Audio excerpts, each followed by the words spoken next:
Hey there! Today's video is all about how to properly size your farm, and if you're thinking about expanding your farm, all the things that you should consider when doing so.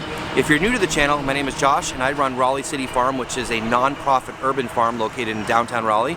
We're on a 1 acre lot and we'll have about 1/4 of an acre in production by the end of the season.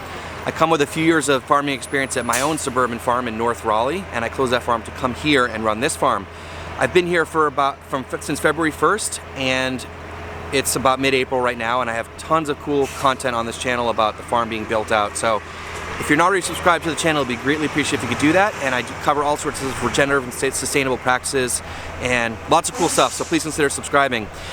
I've done a couple videos about building field blocks, and that's really what's going on today and tomorrow is we're building out another block. So I'm not going to go through the details necessarily with that, but I do want to take you guys along during that process and talk a little bit about all the things you should consider when figuring out how big your farm should be. So you want things to be planned and deliberate on the farm, and things have to be very thought out because there's a lot of time and energy and resources that go into building new field blocks and maintaining them. So we have a plan from the beginning, and we're trying to push out to about half of our field. We have about 1/4 of an acre field here, so we'll probably get about half of that done at the early part of the season. We already have 2 blocks built, and this one is our first block we built. This was only built like about 2 weeks ago, and this one over here is the one we're going to be working on now. So we have it tarped, and that's to kill all of the vegetation that's growing. We had an initial light tillage here to sort of level out the ground and just to make it smooth and have a nice field, and then we tarped it. And we're going to kill as much as possible. And just to reiterate again, if you haven't seen the videos, we're going to be doing a lasagna style. So we're going to be covering the ground with cardboard and then adding a thick layer of compost. Pretty much, people ask me all the time how much compost to put down. It's as much as you can afford. So we probably put down about 4 or 5 inches, but if you will go 6 or 8, that would be awesome too. It is pricey and it is a lot of material to move. So that's the plan out here. It's been a staged approach as we've pushed through with our farm build out. So this is our first block. The block right behind the camera was our second. And this one here is our third. Gonna get the tarp out of here, take all these rocks and logs out of here, and fold up the tarp.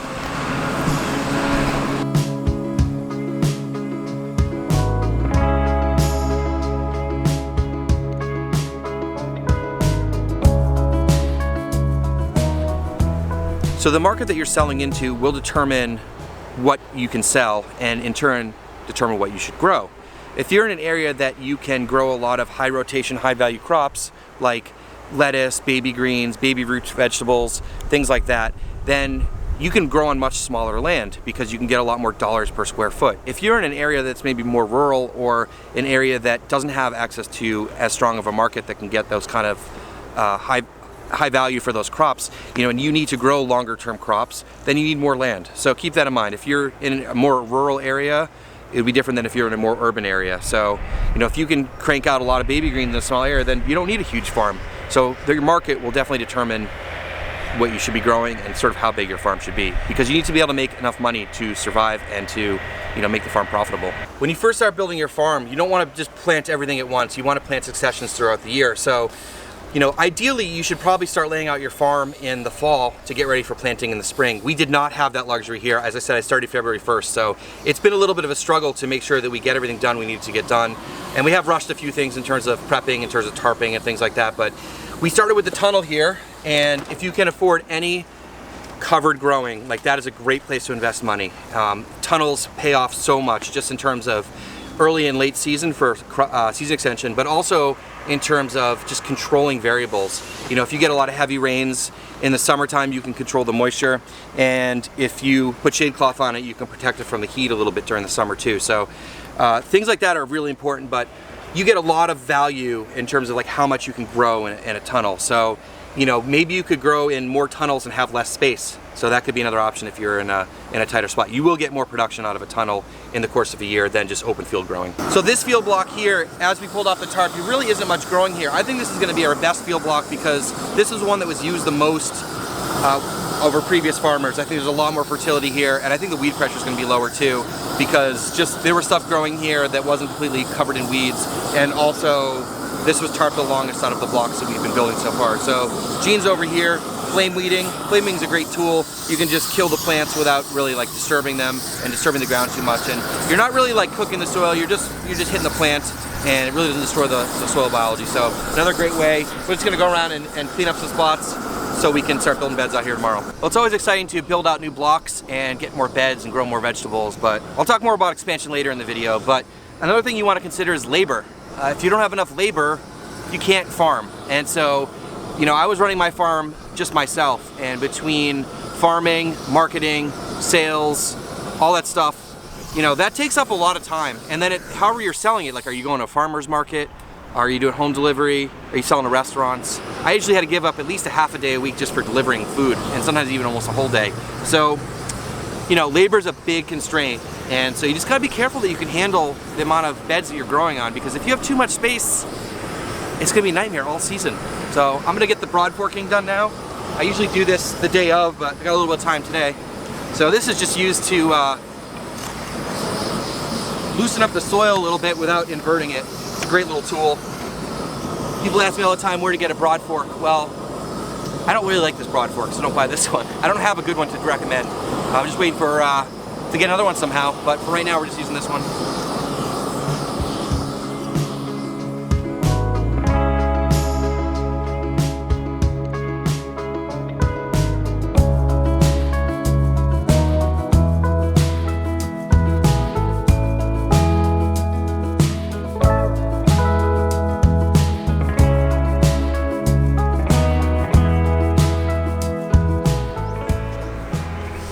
All right, so yeah, we usually get these guys broad forked before we put down the cardboard and then the compost. So another thing to consider is irrigation. So let's talk about irrigation. The amount of water you can irrigate with can definitely limit the size of your farm. You know, when I was at my farm, I was running off the house well, and I could easily pump 5 to 10 gallons a minute out of that, no problem. And you know, I did talk with the well people when we had our pump replaced and made sure that I could pump out at the right rate. But you should know your limitations of your water on your property. And you know, if you're using city water, then you know, you can use as much as you want.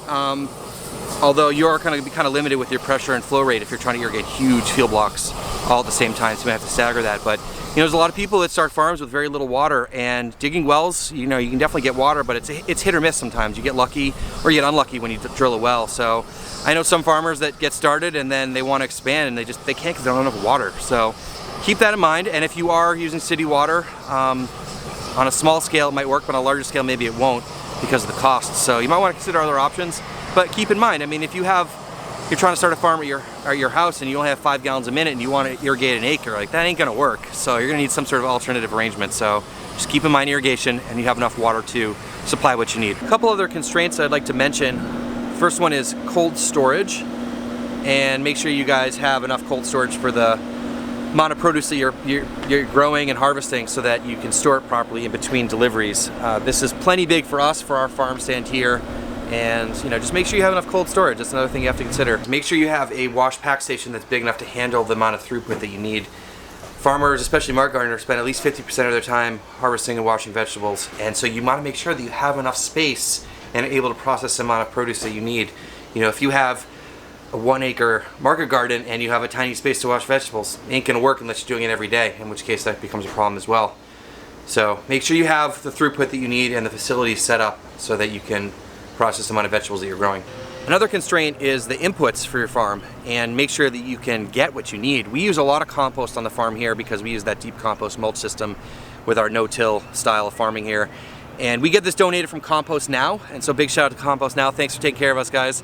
But whatever your inputs are, make sure that you can get enough to satisfy your farm. So if you are doing a very compost intensive system, make sure you can get enough compost or you can make enough compost. And if you're making your own compost, make sure you have the materials that you need for what you need for your farm. Because if you can't get the inputs you need for your farm, then you can't grow. So no matter how big your land is, if you don't have the stuff you need to grow on it, then you know, you're not gonna be able to do that. Another consideration is the marketing and sales part of it. And you have to spend time marketing your farm and your products, and however you intend to sell them. Like, you have to make sure that you have the time and, you know, expertise and labor to execute that, because if you grow food and you don't sell it, then you're not making money. So that's the key, is you have to have a profitable business so that you can be a business down the road. So make sure that you have the ability to market your products, and you know, the more the avenues that you're trying to sell into, the more outlets, like, you know, you're gonna need more marketing. Well, as you can see, there's a lot of things to consider when deciding on how big your farm should be. But we have this block ready to go for tomorrow. I even broad forked it, it's all set. So when we come in tomorrow morning, we'll be able to build these beds. So see you tomorrow. So it's the next day, and we're out here building beds. Got a couple of volunteers down here. And those are all the things that you should really be considering when deciding how big your farm should be.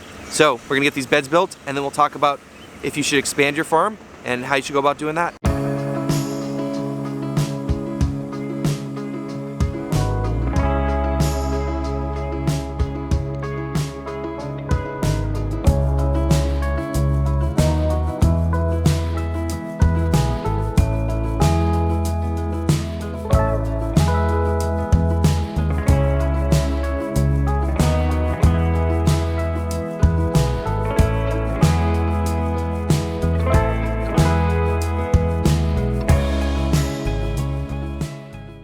Another field block built, 8 more beds. We got the irrigation set up. We actually planted 7 of the beds today.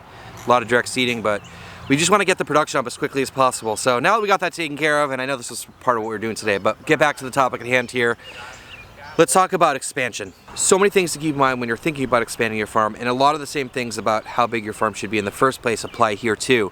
But I just want to give a piece of advice here and a huge warning. Be very careful when you expand, because when you increase your farm by, let's say, 50%, it increases 50% everywhere. It's not just planting, it's harvesting, it's weeding, it's inputs, it's selling, it's cold storage, it's all that stuff. And I definitely made that mistake at my farm, and I made a video. I'll put it up here. You guys can check it out. It's more of, you'll see me in that time frame and what I was going through and sort of explaining it. But I actually pushed out to just under 30 beds, I believe, on about 1/8 of an acre, and I was running all by myself and doing everything else myself as well, as I mentioned before. And I actually had to scale back. I couldn't handle it, and it was stressing me out having beds that I needed to flip. They were just sitting there that either things had bolted or I just had a crop that came out and I just had to turn over those beds and never got around to it. So we have a very nice plan for expansion here, and it's a tiered plan. So here's an aerial view. And so you can see after today, we've planted blocks A and B. C and D will come out later in the year. E has already been planted, and F will be later in the year. So the benefit of all of this is that it's a staged plan and that we can grow into it. Because right now, we have some interns that are learning how to do things here, and we have to build up our customer base and our procedures on the farm. And by the time that we get all that stuff dialed in and we're cruising along, well then, we'll have more space and we'll be able to push out to that. I think a lot of people may not be making enough money on their farm, and so they think, oh, I need to expand. And the problem with that is that you wind up growing more stuff, but not as well.